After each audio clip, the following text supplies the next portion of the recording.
انتي بقى اتغيرتي. هلو يا حبيبتي. هلو، ازيك؟ هاي. عمرو جوزي. دي بقى سهام صاحبتي وجارتي وحبيبتي من ايام المدرسه. اهلا بيكي. تشرفنا، الف مبروك. لو انا متاخره شويه بس معلش. شكرا، ميرسي. ايه يا حبيبي، جبت حركات؟ طبعا، وانا اقدر انساكي؟ جايب لك حاجه جامده موت. اتفضلي يا ستي. انا حلوه قوي. خلاص اوكي، سيو. باي باي. وشك حلوه عليا قوي يا سهام. الحركات المره دي اصلي بصحيح. حركات؟ حركات ايه؟ انتي مش عارفه دي ايه؟ لا طبعا ما اعرفش دي ايه. دي بقى يا ستي اللي بتعمل شقلباظات في الدماغ وبتهون على الواحده الملل. طب حتى شمي. ايوه يعني بتعمل لك ايه يعني؟ ايه يا سهام، انت بجد مش عارفه ده ايه؟ لا طبعا ما اعرفش. ده حشيش. حشيش؟ ايوه حشيش. وجوزك اللي جايبهولك؟ ايه يا سهام مكبره الموضوع كده ليه؟ انا وهو اصلا بنشرب مع بعض. لا لا لا، انت اتغيرتي الظاهر كده، جوازك بوظك. هو انا بقول لك انا بشم، انا بحشش. اخرسي، اتجننتي ولا ايه؟ ازاي تقولي على نفسك كلام زي ده؟ بقول لك ايه، جربتي؟ هو انا اصلا بشرب سجاير؟ خلاص يبقى ما تحكميش على الحاجه الا ما تجربيها. ده بقى اللي بيهون عليكي وبيخليكي تونوني، وعارفه كمان حتى الزعل بتستمتعي بيه. بقول لك ايه يا سمر، انا مش بتاعت الحركات دي. طب بقول لك ايه، طب ما تجربي. لا طبعا. هو ايه اللي لا؟ تعالي بس عندي الاوضه ونلف سجارتين واشربي نفسين. عجبك عجبك، ما عجبكيش خلاص ما تجربوش. ألف مبروك. أيوة كده، أول مرة كده واحد يفلح في العيلة ويبقى مدير يا بابا أمين. برضه مدير ايه بلا خيبة؟ ده كل الحكاية زيادة في المرتب مش هتكمل 40 جنيه. عادي، بس برضه مدير. الصيت ولا الغنى. وانا هعمل ايه بالصيت؟ هعمل ايه بالصيت وانا مش لاقي اكل عيالي؟ معلش، ده شغل الحكومة. وبعدين أنا عايز أقول لك على كلمة كده تحطها حلقة في ودنك. خير؟ ما تعتلش هم طول ما أنا عايش. ما عتلش هم؟ صدق وتامن بالله. لا إله إلا الله. انا مفيش حاجة هتخليني اعتل الهم غير ان انت عايش. قوم يا عم، قوم شوف وراك ايه.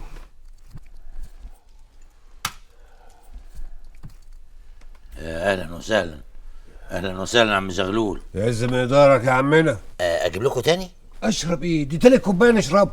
امال فين عروستنا الحلوه؟ هي مش ناويه تطلع تسلم علينا ولا ايه؟ لا ازاي بقى، ان شاء الله طالعه حالا يا اخويا حالا. قومي كده شوفي بنتك اتاخرت ليه. يلا حاضر يا اخويا، استر يا رب. يا اهلا وسهلا يا اهلا وسهلا. اعمل لكم شاي؟ لا شكرا. مش خارجه يعني مش خارجه. هتبوظي الجوازه يا هنا، اهدي. جوازه ايه ونيله ايه؟ انا هطلع دلوقتي اطردهم. طب نستأذن احنا عم عبيد ونجيلك في وقت تاني. ايه وقت تاني ايه يا ابن الموقوسه؟ يلا بينا. يا علي ما تنشفيش دماغك وتسهلي شويه.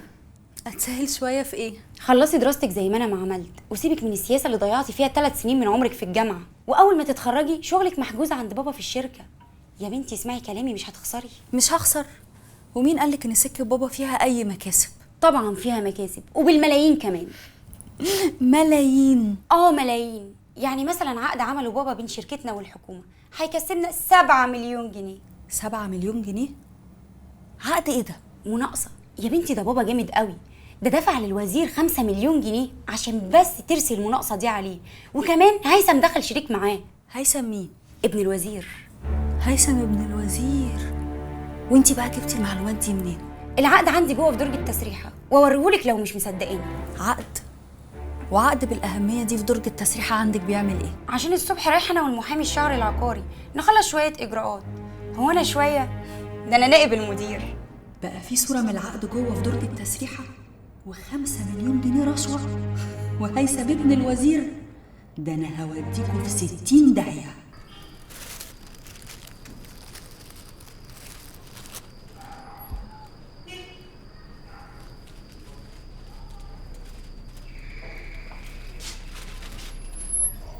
مساء الخير. نعم. كفته. كفته ايه؟ كفته اللي طلبتوها. احنا ما طلبناش كفته. ما طلبتوش كفته ازاي يعني؟ مش البيت ده رقم 8؟ ايوه هو، بس ما طلبناش كفته. طب يعني العنوان صح. في ايه يا شوقيه؟ ده واحد جايب كفته. يا حبيبتي دي الكفته اللي انا طلبتها. وانت طالب كفته ليه بقى ان شاء الله؟ الله يا شوقية، الراجل نفسه في الكفته هنقول له لا. ومين اللي هيحاسبه؟ في ايه يا شوقيه؟ انت لازم تحرجيني قدام الراجل ولا ايه؟ انت اللي هتحاسبيه. طب والله العظيم الكفته دي لما دخلت البيت وعزيمه الراجل عليها هتكوني طالعه بالثلاثه. نعم. طب مش دافع وطلقني. طب روح انت، كل سنه وانت طيب. روح روح روح روح, روح. جرى ايه يا شوقيه؟ في ايه؟ انت كل مره لازم تحرجيني كده؟ في ايه؟ يعني طالب كفته من الراجل تحرجيني ليه قدامه؟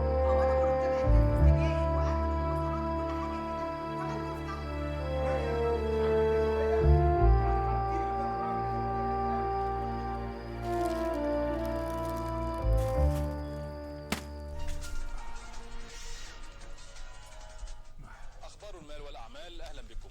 والبداية بموافقة البرلمان البرتغالي بالصفة النهائية على موازنة التقشف لعام 2011 لمساعدة البلاد على خفض عجز الميزانية، وتشمل الموازنة الجديدة خفض رواتب موظفي القطاع العام ووقف الزيادات في معاشات التقاعد، فضلا عن رفع ضريبة المبيعات إلى 23%. وتسعى لشبونة من هذه الإجراءات إلى استعادة ثقة الأسواق حتى تتمكن من الاقتراض بمعدلات فائدة منخفضة.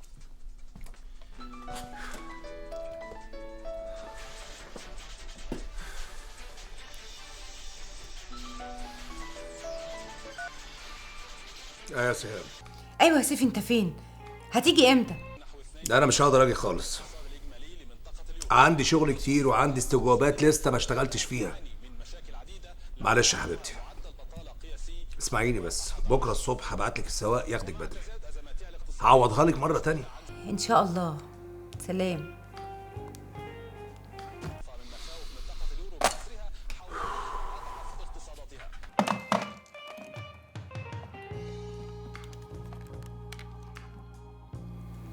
ايوه يا سمر، انت فين يا بنتي؟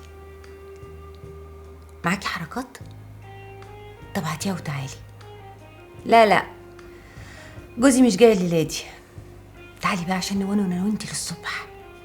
يلا مستنياكي.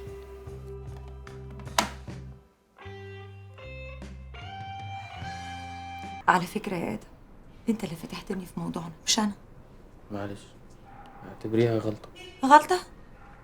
انت بتعتبر مصارحتنا لبعض بحبنا بعد سكوت سنين غلطة؟ غلطة، لأن أنا وأنت مشينا ورا مشاعرنا وأحلامنا ونسينا الحقيقة. حقيقة ايه؟ حقيقة ايه أكتر من إن احنا بنحب بعض؟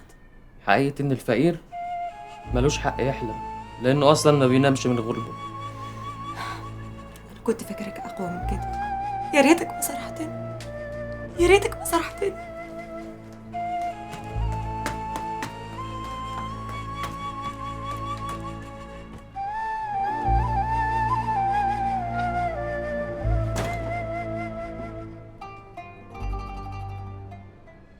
ما شاء الله ما شاء الله، ألف ألف مبروك. الله عليك يا عم أمين، منور الكرسي والله، فعلا الرجل المناسب في الكرسي المناسب. شكر يا معلم فتوح، ده بس من ذوقك.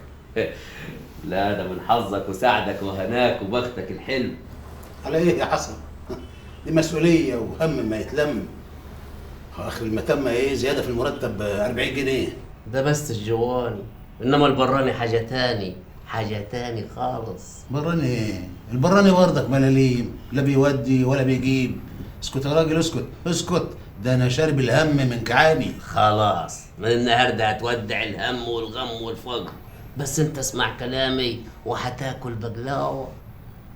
ايه خير؟ ليا واحد حبيبي بيشتغل مجول في المعمار، الراجل ده مريش حبتين، وكمان عنده حته ارض عايز يطلعها عماره 12 دور. يا سيدي ربنا يزيد ويبارك. ايوه بس في مشكله، الراجل ده واخد ترخيص ان يبني العماره 6 ادوار بس. لا ده كده يبقى في مشكله فعلا. امال انا جاي لك ليه؟ جاي لك ليه يا حلو يا عسل يا ابو بخ نور؟ ايه جاي يعني عايز نعمل لك ايه؟ تعمل له ترخيص جديد، وبدل ال6 ادوار تخليهم له 12 دور. يا معلم انت بتقول ايه؟ ده كده يبقى مخالفه للقانون. يا عم امين الراجل مستعد يدفع ثمن التراخيص والمصاريف اللي تطلبوها، وكمان هيبنوا العماره بما يرضي الله وبالاصول. ده مستثمر، ليه تطفشوه؟ اذا كان علي انا ما عنديش مانع، بس برضه لازم ارجع للمدير العام. مدير العام؟ وترجع له ليه؟ ما انت في ايدك تخلص الموضوع، وكمان الراجل ما عندوش مانع ان ياكلك بقلاوه. لا يا معلم فتوح، انا برضه بتاع الحاجات دي. الله، جرى ايه يا امين؟ ما احنا كلنا عارفين انك انت بتفتح الدرج، هتعملهم عليا ولا ايه؟ بفتح الدرج عشان امشي شغل الناس، انما مش عشان ازور تراخيص واضرب تراخيص. ومين قال كده؟ الراجل عايز يمشي بالقانون، بس انت هتديله استثناء، وزي ما انت هتقدره هو كمان هيقدرك، بس المهم تخلص الموضوع وتعمل له التراخيص. لكل حال زي ما قلت لك برضه لازم ارجع للمدير العام. يوه، كانك فجري وهتضيع منك ال20,000 جنيه. 20 ايه؟ ايوه 20,000 جنيه، وكانوا ما يكونوا من نصيب المدير العام، ما هو الفجر عارف صحابه. يعني هو الراجل قال لك انه عايز يدفع المبلغ ده في الترخيص؟ زي ما قلت لك، ولما انت تشوفه هو هيشوفك، وكمان في يدك تشوفه بالمداري من غير ما حد يعرف ولا ياخد باله. والله الحقيقه انا مش عارف اقول لك ايه. ما تقولش حاجه، فكر انت بس الاول وبعدين رد عليا. ما تلاقيمها بقى يا هشام يا ابني وتروح تصالح مراتك، اقل ما فيها عشان بنتك يا حبيبي. اعمل لها يا بابا اكتر من انا رحت لها لغايه مامتها، وبرضه راكبه دماغها وقال ايه عايزه تتطلق، خلاص تتطلق. ما هو لو كنت رحت لها واتكلمت معاها بالاسلوب ده فيبقى من حقها انها تطلب الطلاق. ماله اسلوبي بس يا بابا؟ ها؟ ولا حاجه، مستفز جدا. ما هو من اللي بشوفه يا بابا، من اللي بشوفه. يا ابني المشاكل العائليه دي هي تتحل كده بالهدوء. هدوء ايه يا بابا وهي بتقول لي عايزه تتطلق؟ الله يا سيدي، كلمه قالتها في لحظه غضب، وبعدين ما تنساش انت كمان ضربتها. ما انا اساسا ما عندهاش احساس، الاحساس معدوم، نو سنس. ليه يا ابني؟ هي مش ست. بس ما تقولش ست يا ابني، الستات كلهم عجينه واحده، قلوبهم تتحكم فيها بكلمه طيبه وبالحنيه. خدها في حضنك كانها قطه سيامي بتدلعها وبتجيب لها كل طلباتها. الله الله الله الله الله الله، ايه الرومانسيه دي يا سياده المستشار؟ انت بتحب جديد ولا ايه؟ بحب ايه يا هشام؟ يا ابني، وفائي لامك يغنيني عن اني ابص لاي واحده تانية غيرها. يا سلام، هو لسه في ناس كده؟ كنت بتحبها قوي يا بابا مش كده؟ اللي بيني وبين امك كان ليه معاني كبيره قوي قوي قوي قوي، وكان اولها الحب. هو في حاجه بعد الحب؟ الحب ده الخطوه الاولى في الجواز. العلاقات الزوجيه دايما مبنيه على الرحمه والموده. ربنا سبحانه وتعالى قال: وجعلنا بينكم موده ورحمه. صدق الله العظيم ونعم بالله. شوف يا هشام، الموده والرحمه دول هم اساس الحياه الزوجيه، اللي بيولدوا الحب بينك وبين مراتك. ومن غير الحب ده حياتك هتبقى ضعيفة، مش هتقدر تقاوم أي عاصفة من عواصف الحياة. يا بابا كلام جميل قوي، وكان نفسي أعمله مع شريكة حياتي، بس للأسف منال مش زي أمي خالص. الرك عليك أنت. لا لا لا لا يا بابا، لا. ماما دي عاملة زي العربية الألماني المتأصلة تقفيل بلادها. أمال مراتك تبقى إيه؟ هي من بره فرنساوي لكن تقفيل صيني، زائد ان الابلاتين لادع.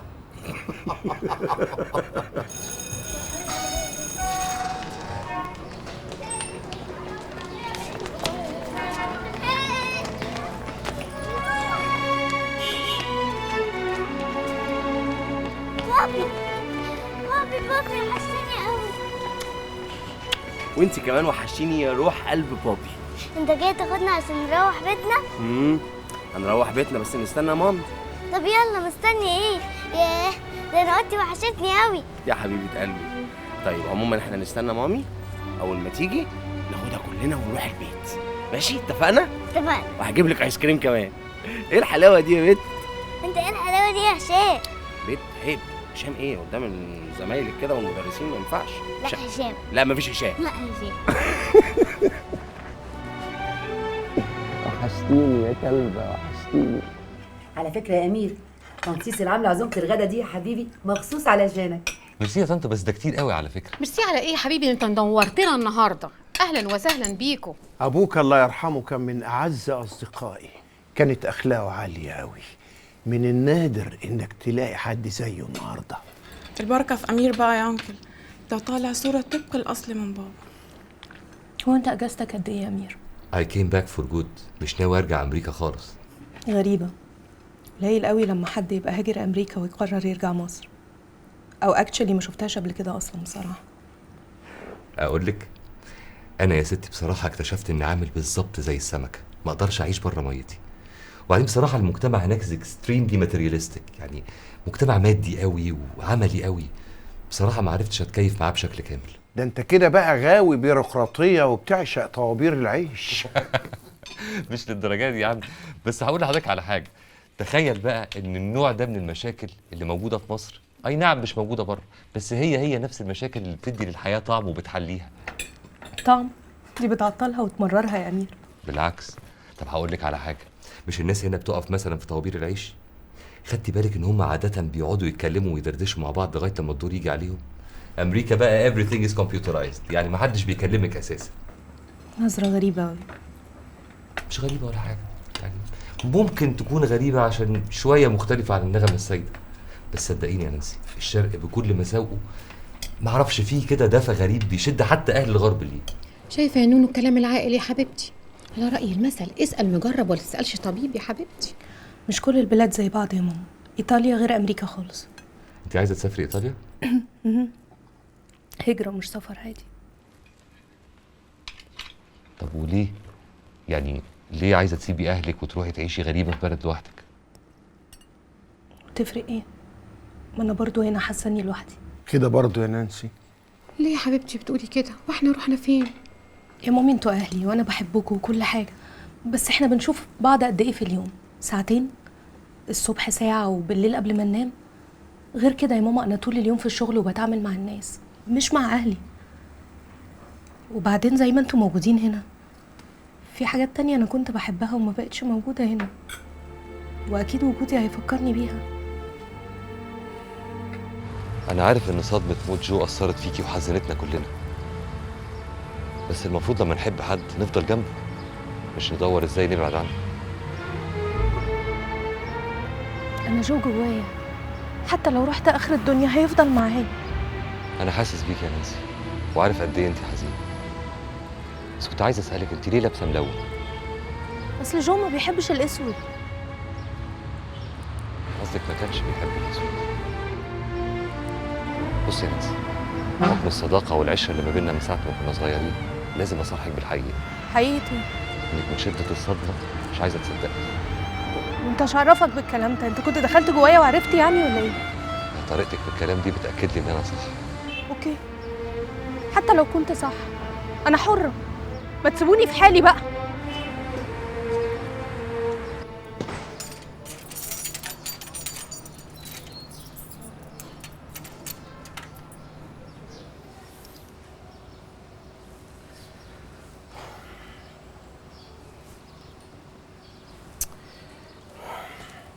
ايه يا هايدي، انت مش ملاحظه ان مامي اتاخرت قوي؟ لا ما تاخرتش ولا حاجه، ده العادي بتاعها. ده العادي بتاعها؟ ازاي بقى الكلام ده؟ ده المدرسه قفلت والمدرسين روحوا والبواب دخل يتغدى.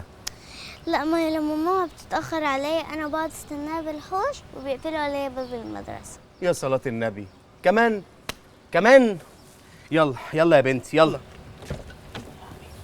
ومامي يا بابا. مامي ايه؟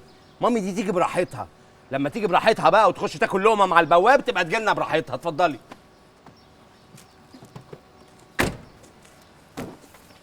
حاجه تقرف. نصيبك يا عاسل. عمنا شكرا يا اسامه، كل سنه وانت طيب. ست الناس. شكرا يا اسامه، عقبال كل شهر. شكرا. زغلول عسل. صباح الفل. اقول لك ايوه طب مع السلامه دلوقتي. وانا وانت ايه؟ هو ليه؟ فين نصيبي؟ نصيبك في ايه يا عم الحاج؟ الله، مش انت بتوزع حوافز على الساده الزملاء؟ فين انا بقى نصيب انا؟ لا يا سيدي، ده مكسب كده في تجاره صغيره بندورها. تجاره ايه دي يا حبيبي؟ كروت شحن المحمول. كروت شحن المحمول؟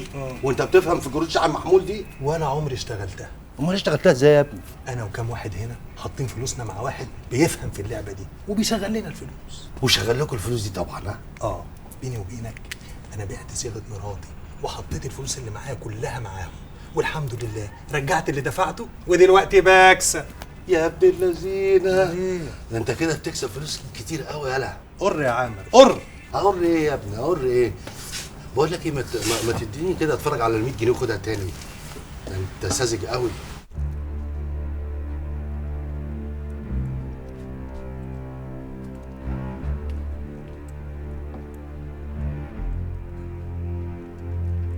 مالك يا امين؟ في ايه؟ مالك عمال تفرك كده ليه؟ محتار يا صبرا ومش عارف اعمل ايه. خير يا اخويا، كفاله الشر. ايه اللي محيرك؟ صور يا صبرا ان انا بعد العمر ده كله، بعد خدمه اكتر من 30 سنه في الميري، مرتبي بالحوافز والعلاوات مش مكفي 900 جنيه. يا اخويا قول الحمد لله، احنا احسن من غيرنا بكتير يا امين. الحمد لله، بس برضه يا صبرا في غيرنا احسن مننا بكتير. الله، وانت من امتى بقى بتبص لحد؟ غصب عني يا صبرا، انا بشر مانيش ملاك، غصب عني لازم ابص. اما الاقي كل اول شهر المدير بتاعي بيقبض الوفات وانا اللي شايل الشغل كله فوق دماغي بقبض ملاليم، لازم ابص. اما الاقي نفسي بعد العمر ده كله مانيش عارف اسطر بنتي ولا عارف اجيب لها الجهاز، وعمال استلف واتداين باللي يسوى واللي ما يسواش، لازم ابص واتقهر كمان. لا ده انت النهارده حالتك حاله. انا في الحاله دي من زمان يا صبرا، بس خلاص زهقت، مش قادر بقى، مش قادر افكر في النهارده واخاف من بكره. مش عارف اعمل ايه. يا اخويا سلمها لله، والمقدر مكتوب مكتوب. لا اله الا الله. محمد رسول الله. انا عارف ان المقدر مكتوب، بس برضه الانسان لما يتكتب عليه انه يختار بيحتار. مش فاهمه. بص يا صبرا، انا هجيب لك من الاخر. فيه عميل عندي في الشغل يعني عارض عليا 20,000 جنيه. 20,000 جنيه؟ ليه؟ عايزني اطلع له تصريح تفليته كده، يعني بما انني المدير والخدمه معايا. يعني ايه؟ عاوز تاكلنا مال حرام يا امين؟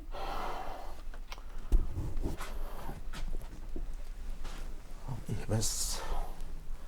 يعني مش حرام ان انا ابقى بعد العمر ده كله مانيش عارف اكل ولا اكل عيالي، وبقضي بقيه الشهر بمصاريف الاكراميات اللي باخدها من الناس زي الشحاتين؟ مش حرام ده كله؟ الاكراميات دي حسنه بيدوها لك عشان تسهل للناس امورها، انما اللي انت عاوز تعمله ده غلط وتزوير. هو كله غلط في غلط، وبدل ما اعمل غلط بامر المدير بتاعي وهو ياخد الفلوس، اعمله انا بقى بنفسي واخد الفلوس اوسع عليا وعلى عيالي. قلت ايه؟ بس ربنا عارف الفلوس دي جايه منين. وربنا برضه غفور رحيم وعارف ظروفي واكيد هيغفر لي. لا يا امين، يعني عاوز تسرق عشان تاكلنا مال حرام؟ صبرا انت طول عمرك ساتر وغطايا وانا بقول لك على كل حاجه، انا بقول لك بس عشان تقدري وتعرفي انا هجيب الفلوس دي ازاي. مش عارفه اقول لك ايه، مش عارفه. يا ريتك ما قلت لي يا امين، يا ريتك ما قلت لي، يا ريتك ما قلت لي.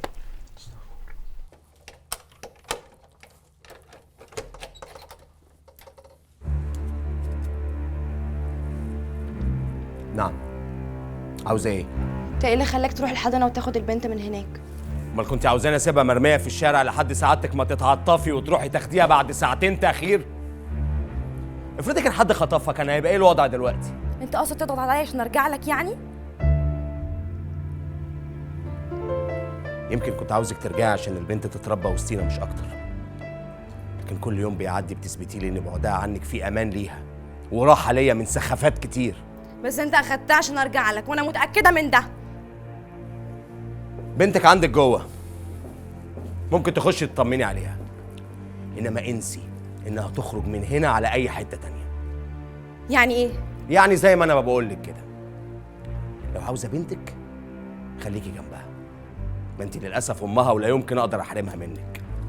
انما بقى لو هتركبي دماغك وتصري انك انت ترجعي على بيت اهلك، يبقى هترجعي لوحدك يا منال. هشام انت اتغيرت قوي.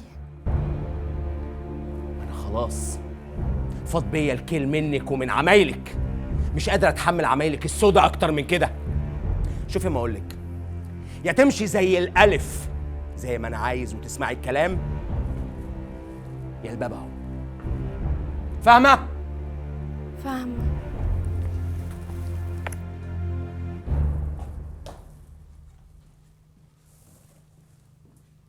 دي مجنونه، والله مجنونه. اول ما تسمع ان ده طقم مدفع عد كل واحد يقول نمرته وعمله على المدفع. مفهوم؟ مفهوم يا فندم. طب المفاهيم احسن من المحل. ما بتعدش ليه يا عسكري؟ وانا لحقت يا فندم. هنا كل شيء بسرعه. سيف ازيك؟ فظيع فظيع. لا شاطر. انت بتضحكي على ايه بالظبط؟ على بورورم. بص. بورورم ايه اللي بيضحك يعني بورورم؟ مش فاهم. مالك يا سهام؟ انت النهارده مش مظبوطه ليه؟ مالي؟ انا حلوه اهو زي الفل. طب لما انت حلوه زي الفل ايه اللي بقى بيضحكك على بورورم دي؟ الله، بتفكرني تاني.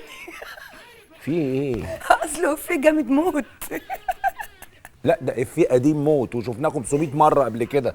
ايه اللي بيضحكك؟ انت اول مره تشوفيه ولا ايه؟ لا امال اللي بتضحك على ايه؟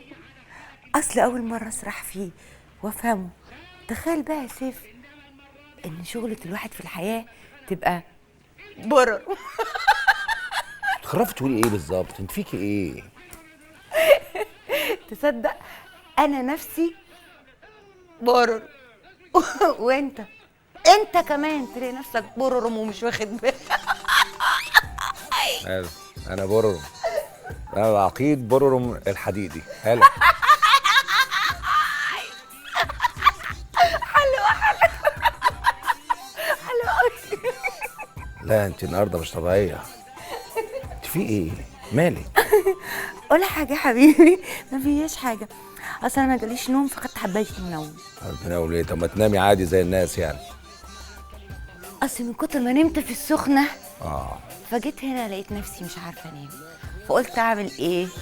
انام تاني عادي. على فكره بمناسبه بقى السخنه اللي بردت دي، يعني حقك عليا، انا هعوضها لك قريب. لا يا حبيبي ولا يهمك. يعني مش زعلانه خالص. مش غريبه ها؟ عمر ما تزعليش كده. مش ده شغلك وده واجبك وانت بتأديه؟ انا بقى ايه زعلني؟ ما شاء الله، ربنا يهديك يا رب. بس طول عمرك يعني كنت بتزعلي ان اقل حاجه كان شغلي ده بالنسبه لك عباره عن ضرتك في الحياه. كنت صغير، دلوقتي كبرت وعقلت. لما عقلت بقيت تاني هتقولي لي برونم برضه؟ لا عظيم. طب بقول لك يا استاذ برونم، الله، بقول لك انا عندي شغل الصبح بدري. شكلك برونم. شكلك برونم. ماشي يلا، انا عايز اقوم انام عشان انا عندي شغل بدري. يلا. طب تصبح على خير يا عقيد.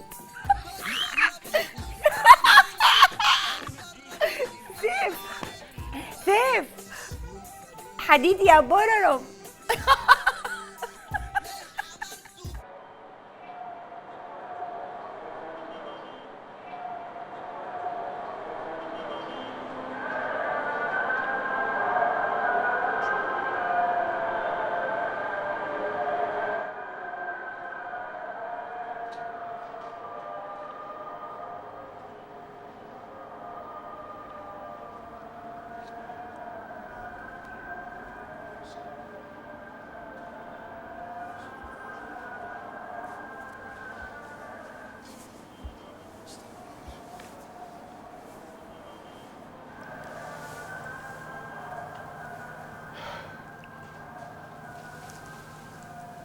يا رب يا رب، انت اللي عالم بحالي، انت اللي عارف ان انا مش عايز اغضبك، بس العيشه بقت صعبه ومش عارف اعمل ايه. الغلب ياكلنا ومحدش بيرحمنا، المرتبات بقت عامله زي نقطه الميه اللي بتضيع في بحر المصاريف كل شهر. الديون قطمه وسطي، صوت الجمعيات هدت حيلي، مش عارف اعمل ايه. مخنوق يا رب، مش عارف اخد نفسي.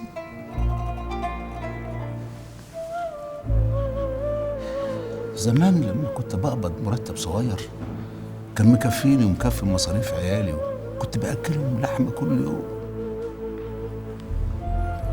النهارده بعد مرتبي ما بقى اضعاف اللي كنت باخده زمان. مش عارف ادوقهم اللحمه مره في الاسبوع.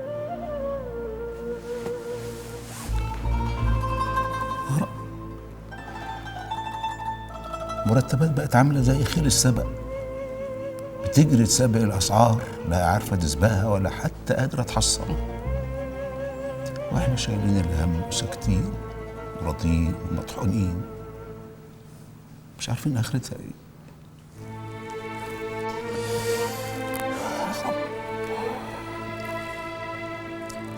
مش عارف المرة ده انا خايف ليه. لا قبل كده لما كنت بفتح الدرج واخد ال50 جنيه ولا ال100 جنيه ما كنتش قلقان ولا خايف من حاجه. انما الوقت المبلغ كبير، دول 20,000 جنيه هيفكوا ازمتي ويخلوني اسطر البيت وافرح العيال. انا بقى انا ماليش غيرك، ماليش غيرك. انا طمعان في سترك، طمعان في سترك ورضاك يا بابا.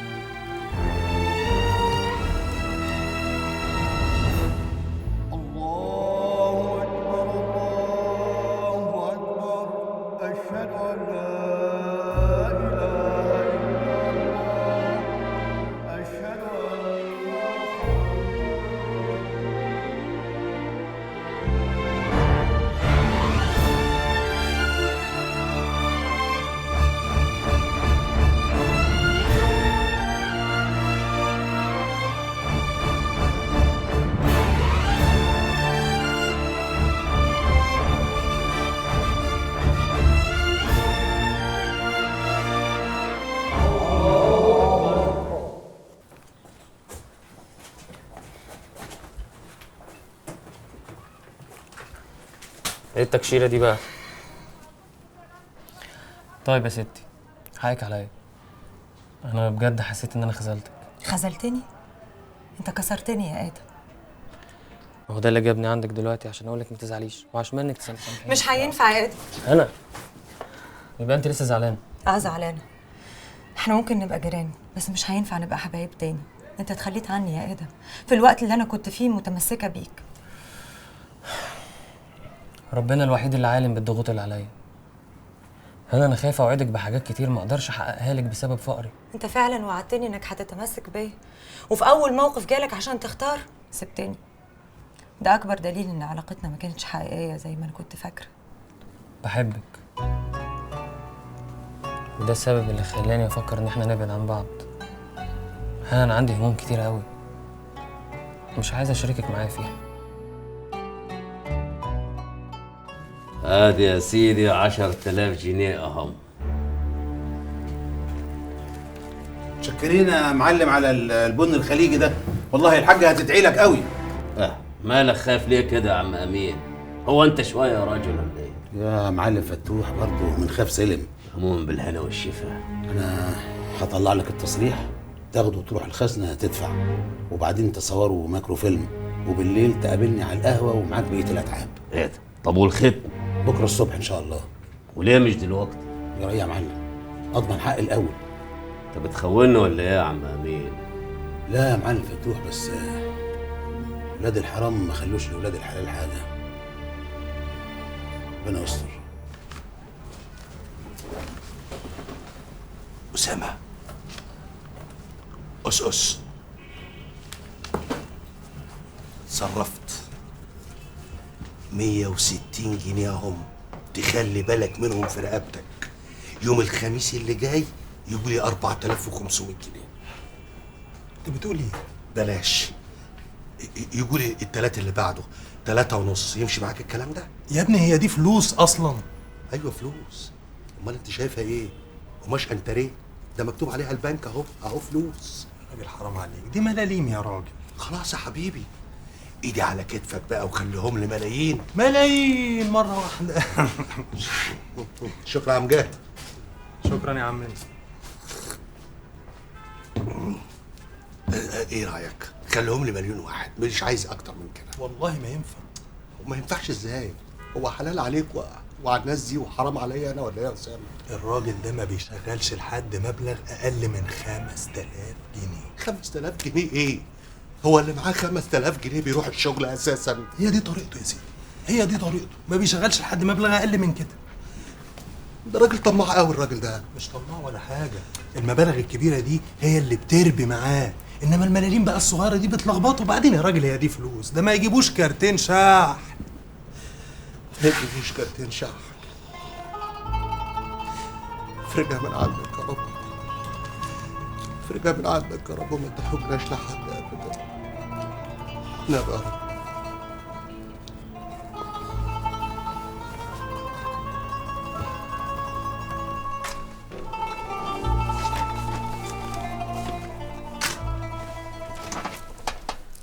خد يا صبر.